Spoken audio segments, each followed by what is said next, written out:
World economic forum 2026च्या निमित्तानं स्वित्झर्लंडमधील Davos येथे मुख्यमंत्री देवेंद्र फडणवीस यांच्या नेतृत्वाखाली महाराष्ट्र शासनाने एक मोठा आणि ऐतिहासिक गुंतवणूक करार केलाय। या अंतर्गत जळगाव जिल्ह्यातील 40गाव तालुक्यात सुमारे 15,000 कोटी रुपयांचा सस्टेनेबल एव्हिएशन फ्युएल म्हणजेच SAF प्रकल्प उभारण्याचा सामंजस्य करार करण्यात आलाय। हा महत्त्वाकांक्षी प्रकल्प अमेरिकेतील सॅन फ्रान्सिस्को येथील ॲक्च्युअल HQ कंपनी सॅंक्ला रिन्युएबल आणि SCUBE इन्फ्रा यांच्या सहभागातून साकारला जाणार आहे। या प्रकल्पात ऊस, मक्का, कापूस, बांबू आणि शेतीतील टाकाऊ अवशेषांपासून विमानांसाठी वापरले जाणारे हरित इंधन तयार केले जाणार आहे। या प्रकल्पामुळे 3,000हून अधिक थेट रोजगार निर्माण होणार असून शेतकरी, वाहतूक आणि सेवा क्षेत्रात हजारो अप्रत्यक्ष रोजगाराच्या संधी उपलब्ध होणार आहेत। FPOच्या माध्यमातून शेतकऱ्यांकडून कृषी अवशेषाची दीर्घकालीन खरेदी केली जाणार असल्याने शेतकऱ्यांच्या उत्पन्नाला नवे स्थैर्य मिळणार आहे। मुंबई-आग्रा महामार्ग, समृद्धी महामार्ग आणि रेल्वे कनेक्टिव्हिटीमुळे 40गावची लॉजिस्टिक क्षमता या प्रकल्पासाठी अत्यंत अनुकूल ठरते आहे। हा प्रकल्प पूर्णपणे नवीकरणीय ऊर्जेवर आधारित असून पर्यावरणपूरक विकासाला मोठी चालना देणारा ठरणार आहे। या ऐतिहासिक गुंतवणुकीबद्दल आमदार मंगेश रमेश चव्हाण यांनी समाधान व्यक्त केले असून 40गावच्या औद्योगिक विकासाची ही केवळ सुरुवात त्यांनी सांगितले आहे की 40गावला येणाऱ्या काळात एक मोठी इकॉनॉमी आणण्यासाठी प्रयत्नशील राहायचंय।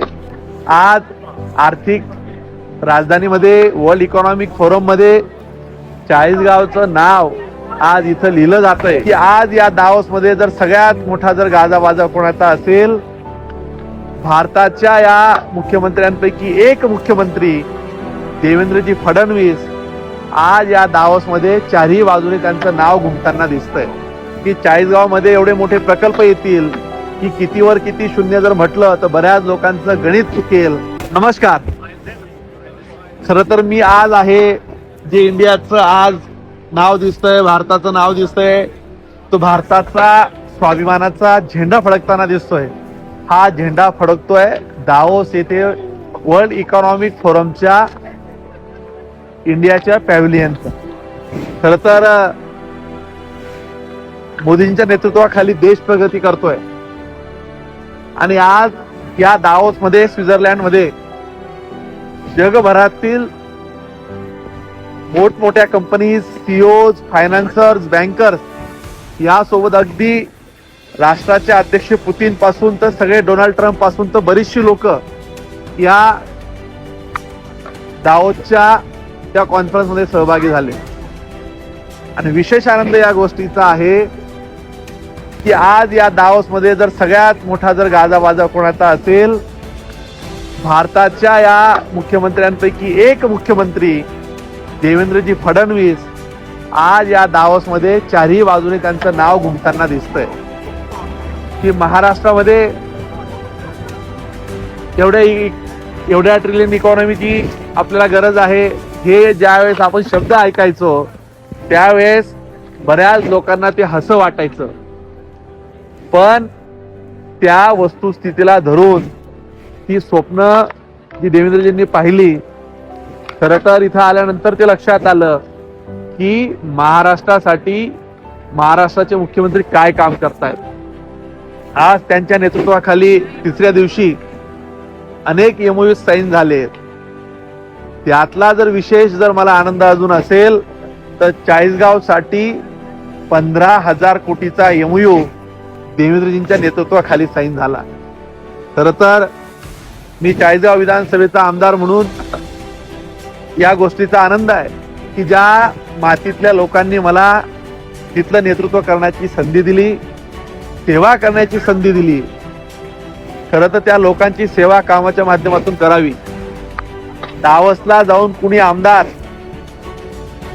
कंपन्यांना भेटू शकतो, तिथून इन्व्हेस्टमेंट आणू शकतो, जर कोणाला सांगितलं तर कदाचित काही लोकांना ते हसं वाटलं असतं।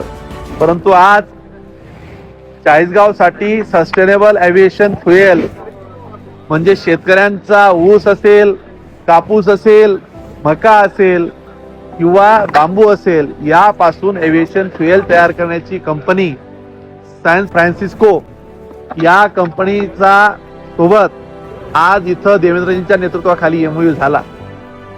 खरं तर अर्थात गिरीश भाऊंचा त्यामागे मोठा सपोर्ट हातभार आहेत, पण ज्या मातीने मला आमदार केलं त्या मातीतल्या लोकांसाठी आज आर्थिक राजधानीमध्ये वर्ल्ड इकॉनॉमिक फोरम मध्ये चाळीसगावचं नाव आज इथं लिहिलं जातंय याचा मला मनापासून आनंद आहे.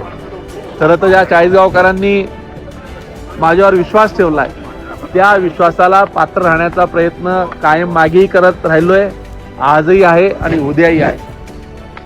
या माध्यमातून मी तुम्हाला सगळ्यांना विश्वासाने सांगतो की येणाऱ्या काळात मी अनेकदा या अगोदर जेव्हा बोललो की चाळीसगावमध्ये एवढे मोठे प्रकल्प येतील की कितीवर किती शून्य जर म्हटलं तर बऱ्याच लोकांचं गणित चुकेल, आज तेच गणित चुकवण्याचे एक पहिली पायरी आज आपण इथं केली. ही वस्तुस्थिती आहे. हा एमओयू म्हणजे काय फायनल डॉक्युमेंट्स नसतं, ही अशी अनेक लोक चर्चा करतात, पण मी तुम्हाला सांगतो ही फक्त सुरुवात आहे. पुढच्या काळात जापान असेल, अमेरिका असेल, बऱ्याचशा देशांमध्ये जाऊन तिथल्या प्रमुख लोकांना भेटून, इन्व्हेस्टर लोकांना भेटून माझं व्यक्तिशः ठरलंय की चाळीसगावला येणाऱ्या काळात एक मोठी इकॉनॉमी आणण्यासाठी प्रयत्नशील राहायचंय. आणि हा प्रकल्प मला विश्वास आहे चाळीसगावला जर आला तर शेतकऱ्यांसाठी ही क्रांती असेल, तरुणांसाठी क्रांती असणार आहे. अनेक तरुणांना रोजगाराच्या संधी या माध्यमातून निर्माण होणार आहे. आणि आज या दावोसमध्ये आल्यानंतर अनेक लोकांचे जे प्रश्न होते की तिथे जाऊन काय होतं, माझं त्यांनाही म्हणणं असेल की राजकारणाच्या पलीकडे चष्म्यातनं बघितलं पाहिजे. इथं आल्यानंतर अनेक विदेशातले, देशातले अनेक इन्व्हेस्टर तिथं येतात. इथं झालेल्या एमओयूला एक लोकस्टँडी असते की बाबा हा वर्ल्ड इकॉनॉमिक फोरम मध्ये तयार झालेला, तिथं साईन झालेला, मुख्यमंत्र्यांच्या समक्ष झालेला आहे. मग अनेक इन्व्हेस्टर असतील, बँकर्स असतील, हे देखील तेवढ्याच अग्रेसिव्हली फंडिंग करण्यासाठी पुढे येतात. अनेक लोक त्याच्यामध्ये स्टेक इक्विटी घेतात, शेअर्स होल्डिंग घेतात.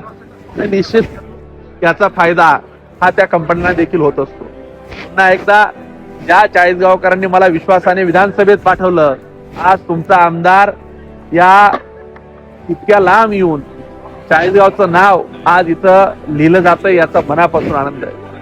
कायम चाळीसगावकरांसाठी अविरत सातत्याने काहीतरी नवीन करण्याचा, धडपडण्याचा प्रयत्न माझा असणार आहे.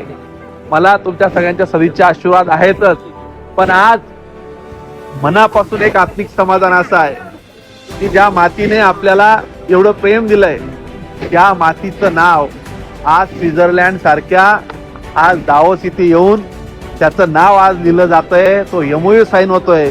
आजचा हा एमओयू ज्या ज्या चाळीसगावकरांनी माझ्यावर, भारतीय जनता पार्टीवर, गिरीश भाऊंवर, देवेंद्रजींवर प्रेम केलं त्यांच्यासाठी हा आजचा एमओयू हा समर्पित आहे असं मला वाटतं. धन्यवाद. जय हिंद, जय महाराष्ट्र.